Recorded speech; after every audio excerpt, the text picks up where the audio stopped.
Happy New Year. In the summer of 1973, I was a 16-year-old kid hitchhiking around the West Coast, living on blackberries and granola and looking for God. And for a couple of weeks, I landed at this mission shelter for homeless folks in San Francisco. They offered a pretty good bowl of brown rice and a place for you to lay out your sleeping bag at night. But the thing was, if you wanted to eat, you had to attend a prayer service. I'll never forget that feeling of being really hungry and waiting for the prayer service to be over while the smell of dinner just floated in from the kitchen. Most of the guys there just mumbled their way through the prayer service like I did. But there were a couple of guys who were more vocal. They made a point of singing out their prayers for everyone to hear. Anyway, come 6 the next morning, we all had to pack up our sleeping bags and leave the building. But after a few days, I noticed that those gung-ho guys, they didn't have to leave in the morning. They were allowed to stay and help out around the mission. I was getting pretty tired of walking around the city all day, so I asked the pastor if maybe I could stick around and help out too. And he took a good, long, hard look at me. And he asked me if I believed on Jesus as my Lord and Savior. I thought about it for a moment. Actually, what I thought about was, if I just said the right thing, I wouldn't have to spend the day walking around the city. And then I got distracted by that peculiar use of the preposition on, if I believed on Jesus. Anyway, the pastor saw right through my hesitation, and I was out on the street right again. All of which is to say, that there are these seasons in our lives when confessions of faith rise spontaneously with force and clarity. And there are other times when we might be tempted to fake it, just, for the secondary gains of community or work or a roof over our heads. Well, at Trinity, thank God, we don't hold your rice bowl hostage.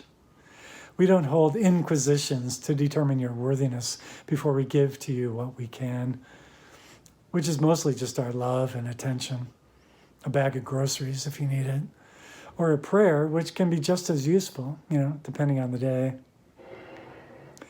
Anyway, I got to thinking about those nights in that shelter in San Francisco after reading this beautiful poem by David Kluwel.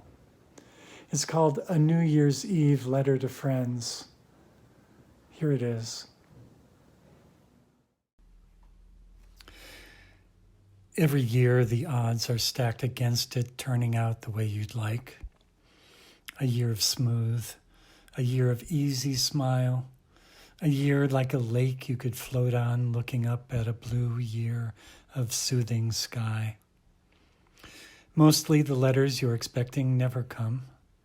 Lovers walk out and keep on going, and in no time they're no friends of yours. Mostly the sheer weight of days gone awfully wrong. A tire blown out, someone's heart caving in, the hole worn finally through the roof. I've watched men at the mission staring out into the middle distance, putting up with the latest version of salvation, all the time wondering just how long until the bowl and spoon. They've been around enough to know the good part's always saved for last, and there's no promise they won't make to get there. Each year cuts our lives down to size, to something we can almost use. It used to be the world was so small you could walk out to the end of it and back in a single day. Now it seems to take all year to make it mostly back. And so this is for my friends all over, a new year. Year the long shot comes home. The year letters pour in full of the good word that never got as far as you before. The year lovers come to know a good thing when they find it in the press of familiar flesh. Walk out onto the planet tonight. Even the moon is giving back your share of borrowed light, and you take it back. In the name of everything you can't take back in your life, imagine yourself filling with it. letting yourself go and floating through the skeleton trees to your place at the top of the sky. And here's the best part coming last. Just after all your practiced shows of faith, even now, while you're still salvaging what passes for resolve, remember this. No matter what else happens, this year you'll never go without. It's no small thing you've been in line for. This bowl and spoon passed finally to you. One of the many things I love about Trinity is that no one has to put up with our version of salvation all the time, wondering just how long until the bowl and spoon. You don't need to cross your fingers and mumble the Nicene Creed before we'll let you in the door. As Alan Jones used to say, Christianity is not about believing 12 impossible things before breakfast. Because here's the thing, if you choose it, you belong here. You belong here, not because of some convincing show of correct ideas about how the universe is structured. No, you belong here by your birthright. Here at Trinity, even in the worst of times, that bowl and that spoon will always be passed to you. In fact, we consider it something of a failure if you ever do wonder whether you belong at Trinity. We'd really prefer that you just assume that you do. And if that's not easy for you, act as if. Act as if you belong.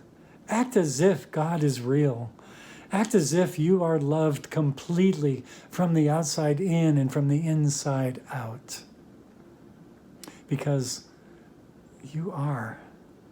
Do that and you will become the blessing that you already are. And you'll fit right in.